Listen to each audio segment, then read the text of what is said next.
mean, we're seeing these Republican legislators in all sorts of states tie strings onto these school choice bills just the very next session, whether it's Florida or Arkansas or anywhere. So Tennessee, I know you guys just passed one. I think Governor Lee's trying to do even expand it even more. Well, Happy New Year, everyone. Welcome to Faith in Action. I'm your host, Matthew Nowlin. And I'm Sean Graham. We lead Conservative Christians of Tennessee, and we are thankful you're joining us today. Conservative Christians of Tennessee exists to analyze political policy and politicians in Tennessee, and all from a conservative Christian worldview. We want to glorify God by helping you to glorify God. So please don't hesitate to send us any questions or comments via email. You can reach me directly by emailing matthew@tnchristian.com. Or it's Sean, SHAWN, at tnchristian.com. If you want to support our work or find links to our podcasts, head on over to patreon.com/tnchristian. Today's show is brought to you in the Memphis area by Herbi-Systems. Give Herbi-Systems a call at 901-290-7774 for all your lawn care needs. Since 1984, Herbi-Systems has been the premier lawn care and landscape company in the Mid-South. So give Herbi-Systems a call today at 901-290-7774 or visit herbisystems.com and let them kill your weeds. Our scriptures for today are from Matthew, the 18th chapter, verses 2 through 6. And Jesus called a little child unto him and set him in the midst of them and said, Verily I say unto you, except ye be converted and become as little children, ye shall not enter into the kingdom of heaven. Whosoever therefore shall humble himself as this little child, the same is greatest in the kingdom of heaven, and whoso shall receive one such little child in my name receiveth me. But whoso shall offend one of these little ones which believe in me, it were better for him that a millstone were hanged about his neck, and that he were drowned in the depth of the sea. Our guest today is Robert Bortins, who took over a family business known as Classical Conversations. Robert was appointed CEO in 2012, and since then the company has grown by 300% and become the world's largest classical homeschooling organization. He has become the thought leader on biblical worldview in education and culture and is the host of a successful podcast called Refining Rhetoric. Robert's a member of the board of directors of Gutenberg College, the Classical Learning Test, and he's also a member of the C12 group. Robert and his wife April live in North Carolina with their 3 children, and we're excited to once more welcome Robert Bortins back to Faith in Action. Welcome, Robert Bortins. Hey, thanks for having me. Excited to be here. So, Robert, you have a great book coming out. Sean loves it. So, Sean, of course, he's completed his Christian education path with his children. I'm at the beginning of mine. And you cover a lot of models in your book that are beneficial to parents. Sean's been talking about this as a grammar book for education. But you cover the Prussian school model, which I've heard more about that from Tim Yarbrough, a past guest of the show, than anyone. But you cover Gramsci's Long March. You cover the godless attacks that come from the global education models. So leading up to that, tell us how you and Alex Newman, a past guest of the show as well, came together to write this book, Woke and Weaponized, how Karl Marx won the battle for American education and how we can win it back.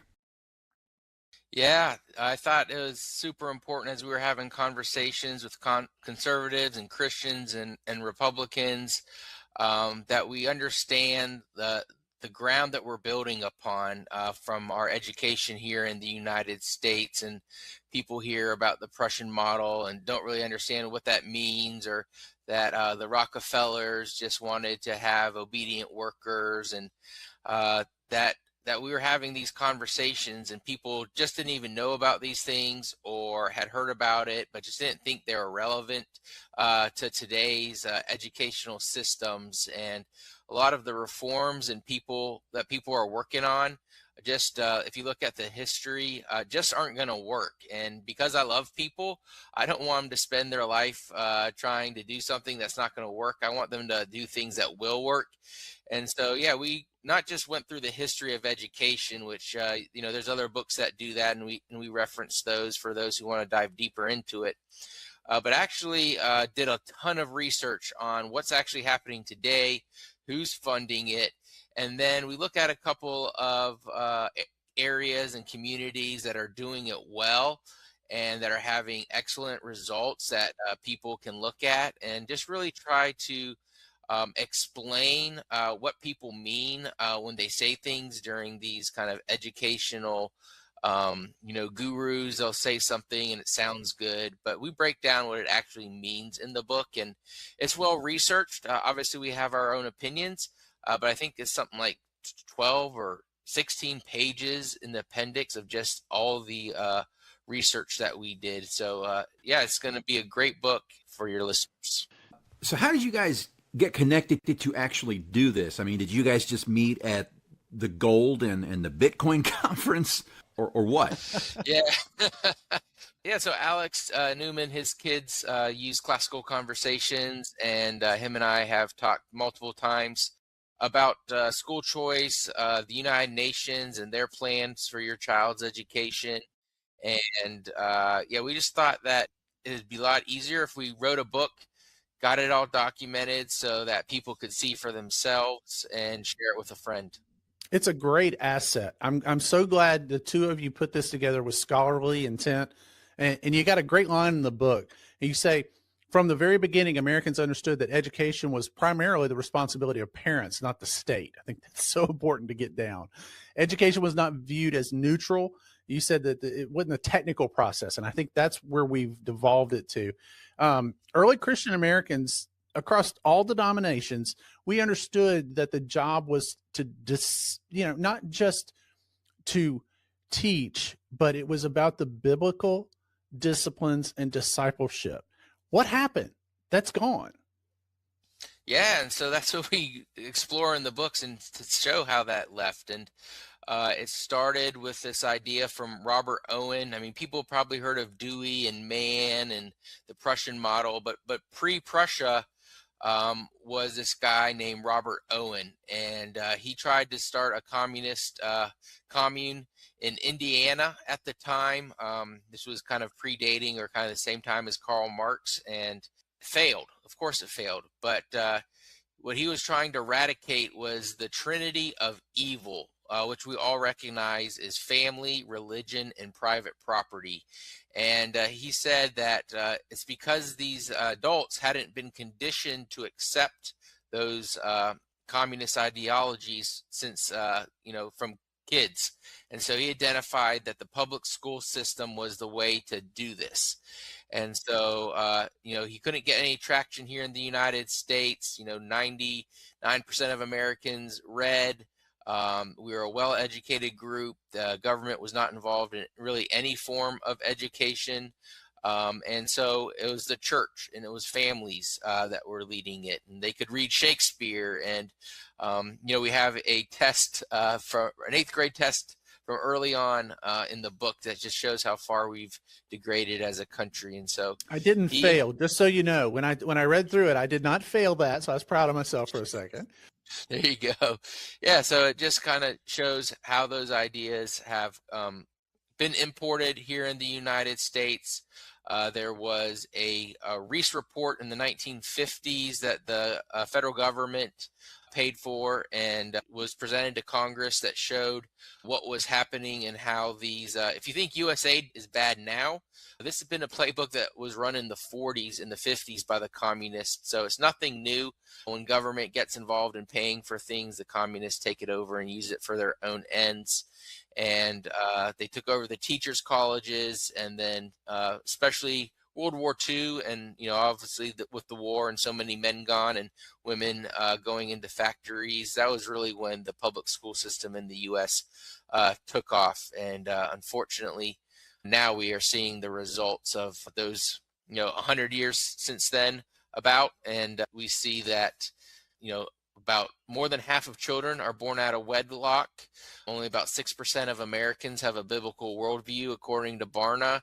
And more than 50% of Gen Z think socialism is a good idea. And so that's why the subtitle is How Karl Marx Won and How We Plan to Win It Back. And so there's not a lot of hopelessness at the end of the book. We actually outline ways for us to really have good government and, personal responsibility as avenues for us to win our children's hearts and minds again, and so that we can be a free people. I feel like I'm hearing a little bit of Colonel Ray Moore popping out in your title. He told me after the school choice debacle in Tennessee that Matthew, no victory is permanent, and in the same way, no defeat is permanent. So I know he likes your book, but am I hearing some of him in this title with the phrase, that Marx has won?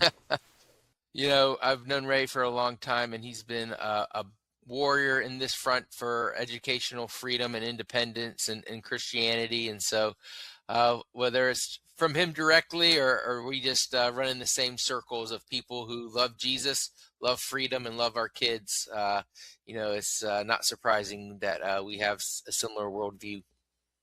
Navita IT Managed Services is much more than a help desk. They're more than a network administrator. Navita IT Managed Service has decades of business consulting and analytics experience. While many IT companies just react to whatever broke, Navita is proactively looking ahead to understand how money, relationships, and people flow through your business. Navita IT Managed Services works to keep your business growing as a healthy part of God's kingdom. They help churches and businesses steward their resources to become the best business leader possible. Visit Navita IT Managed Services.com today to learn more about Navita IT Managed Solutions. Now, we're excited to have a veteran-owned Christian business like Navita on board with us this year, and we know you will love using Navita for all your IT solutions. Listeners, we are back with Robert Bortins. We're talking about his new book on education in America. Again, the title of that book is Woke and Weaponized, How Karl Marx Won the Battle for American Education and How We Can Win It Back. Robert, in this book, you claim the core problem with education comes when the people who pay for something are not the same people who directly benefit from it. And you say that type of system will always drift towards waste, dependency, and control. Can you give us some examples of that? The reason I ask, there's the guy from the meme. He's in his mom's basement. He's got a neck beard, some Frito-Lays in one hand, some Mountain Dew Baja Red in the other hand. He's pointing with his mouth open. He's yelling, "Citation, please." So go ahead and give us some examples. Yeah, we see this whole entire Obamacare, Affordable Health Care Act debacle. They want to give $40 billion in tax credits a year to these insurance companies, even though these insurance companies have like $300 billion in reserves collectively, and somehow we have to go more in debt for that. Our medical system is just so expensive because the government's gotten involved and pays for it, so you don't actually pay for it yourself. College, even though you're on the hooks for the loans, like you haven't actually spent the time and energy to earn that money to understand the value of money. And so they're going to give you a couple $100,000 to go get some degree that's not going to provide a job for you. And so we see colleges have gotten very expensive, and the value has decreased to almost nothing unless you're going to be like an engineer or a doctor. And so we see the government getting involved in that. There's obviously like locally, we don't have a lot of affordable housing. And part of the reason is we live next to Fort Bragg, and we have all the soldiers get a housing allowance. Now, of course, they're earning that as part of the, part of their service. So I'm not like against that specifically, but what we see here is that every single apartment complex is charging exactly what the government will pay in a subsidy to them. And that repeats in every military town across the United States. How do you get around that? I don't know a way. Yeah. Yeah. So whatever the government subsidizes, we know price will inflate to whatever they're going to pay, and then the quality is going to decrease because people aren't paying that directly. And all sorts of economists and economic studies have shown this to be true. And so whether it's healthcare, whether it's college, whether it's just all of these housing incentives, like all of these areas, the government gets involved and things get ridiculously expensive. So well, someone famously said the reason televisions don't cost $30,000 is that the government hasn't gotten involved in manufacturing and distributing televisions. So I agree with you. Well, I love that you mentioned it before, but you were talking about how your thought here was not just to write a historical book. You were talking about history because we got to know the history to have the conversations, but you don't leave people helpless. This is hope.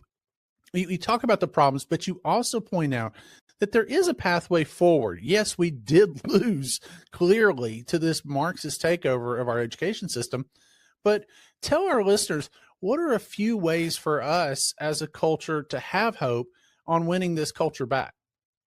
Yeah, I mean, it starts with taking personal responsibility and responsibility as our local communities. And so, one of the things that we need to do is, every single church in America needs to have a education fund that promotes and provides scholarships for Christian education for low-income families in their church. They should be supporting, any sort of Christian schools in their area and encouraging families to go there. We need to have, starting homeschooling co-ops or, private schools. There's all sorts of ways that we could get involved that don't take a lot of money or time. It just takes a lot of intentionality, and it's working. So if you look at Moscow, Idaho, the research I did showed about 30% of kids are not in public school in Moscow. I've heard that number might be as high as 40% are getting a private education. And that was before they passed their little school choice stuff. Here in Moore County, North Carolina, where I live, 25% of kids are not in your traditional public schools. Wow. And so nationally, that number is usually around 12 or 13%, about 10% in private schools and about 3% homeschooling. But these areas, whether it's our town, which is almost twice the national average, or Moscow, Idaho, that's 3 or 4 times the national average, and neither of us are doing anything, that's complicated. We have pastors preaching from the pulpit that parents are responsible for their kids' education, and churches that are, putting their money where their mouth is and doing congregants are going to a system that is designed to send your child to hell. I mean, if you look at the research Barna does, 83%, I believe, of kids who are in church but go to public school walk away from the faith. And so, I mean, literally, like I always tell people, I don't want any of you to answer to Jesus for my sins, but I am glad I'm not a pastor leading a flock where 83% of young people that I'm overseeing as a shepherd are going to hell. So yeah, but isn't it okay, really, in the end? Because if you give a lot of money to foreign missions, isn't it okay if your own kids go to hell? No, God's really clear that any father who doesn't take care of his own child is worse than pagans. And God says, denied the faith, and it's worse than an infidel. Yep. And, God says that anyone who should lead a child to stumble would be better off with the millstone tied to their neck and to be thrown in the ocean. And, we might have been naive 20 or 30 years ago and not understanding the just degradation of the public school system, but there is no excuse today for anyone to look at the system and see what's going on. It's all over the news. Mm-hmm. And you got to be action oriented, or you're going to have to answer to God for it. So fear God more than man. That's what we really need. Yeah. So listeners, just in case you didn't catch the sarcasm, for 3 years, really 3 or 4 years, Sean and I have been saying, churches, consider as your missionaries retire, don't abandon your missionaries, but as they retire, take the money you're sending to retired missionaries, reinvest that into Christian education in your community for your own, whether it be for your own congregants, something very similar to what Robert Bortins' church does. Yeah, I mean, we're going to get African churches sending missionaries to the U.S. pretty soon, if not already. Yeah. Oh, I don't doubt that. I remember in the 80s in the Assembly of God, hearing Thomas Trask and George Woods talking about planning for the decade of harvest in the 90s, and they said the same thing. We're going to send foreign missions. That's going to return to us. But looking back, I'm actually kind of angry because we could see this, but why didn't we just invest in Christian education in our own country and change our own trajectory? Every week, it's our privilege to remind you about equipping the persecuted. We've done shows going back 5 years regarding the genocide and murder of Christians in Nigeria. And through that time, there was one group there on the ground doing the Lord's work to save our fellow Christians. And that group is equippingthepersecuted.org. Listener, your support helps real Christians, real people that have been attacked by brutal Muslim jihadists. They need food, clothing, shelter, medical care, help building a new life. And your monthly donation creates sustainable help for people in real need. So please support that work by visiting equippingthepersecuted.org today. You can sponsor an orphan for just $35 a month. Now you can actually order African coffee and have it shipped straight to your home. And every bag of that Equipping the Persecuted coffee that you purchase won't just fill your cup, but it will strengthen the body of Christ, because 100% of the proceeds will go directly to support persecuted Christians in Nigeria. You can try any of their great flavors today. Again, that's equippingthepersecuted.org and the persecuted Christians in Nigeria. Thank you. And once more, listeners, we're back with Robert Bortins, the CEO of Classical Conversations, and we're talking about his new book on education in America. The really shocking part of the title claims that Karl Marx won. Sean and I agree. So in Woke Weaponized, Robert, you do a great job showing how we got here to this current point. And if our listeners don't know what that is, that current point, then Sean and I just need to quit and go home, because we talk about it like every week. But you also include what may be the real highlight of the book, which is a lengthy appendix that highlights the nightmare, specifically of the Arizona school choice saga, which we warned about in Tennessee before so-called school choice passed. Legislators ignored us, and already they're demanding the quote-unquote, air quote, accountability. And so they avoid an Arizona school choice saga, but are you surprised by this? And the reason I ask is that Tennessee pretty much copied the Arizona model. We talked with you a lot about it before it happened. You were one of our strongest guests showing the problems with this. And I mean, how far along is Tennessee in copying what Arizona has created? Yeah, I mean, we're seeing these Republican legislators in all sorts of states tie strings onto these school choice bills just the very next session, whether it's Florida or Arkansas or anywhere. So Tennessee, I know you guys just passed one. I think Governor Lee's trying to expand it even more. And so we're going to do food this year, Robert. So this year we're going to start talking about giving away government-funded lunches in this school choice. Isn't that fun? More and more strings. Well, maybe you can take that money and get Papa John's Papa Bowls so you can go low carb. Is that extra fudge round? I think extra fudge rounds. So yeah, it can kind of be depressing when you see what actually happens when you told them what it was. And you know, one of the big things we see is the rise of Islamic schools. And so I think Tennessee already has maybe one jihad school that your Christian taxpayers are funding. And so, yeah, it's filled with corruption because you get this money and you have to spend it or it goes away. So you don't spend it very wisely.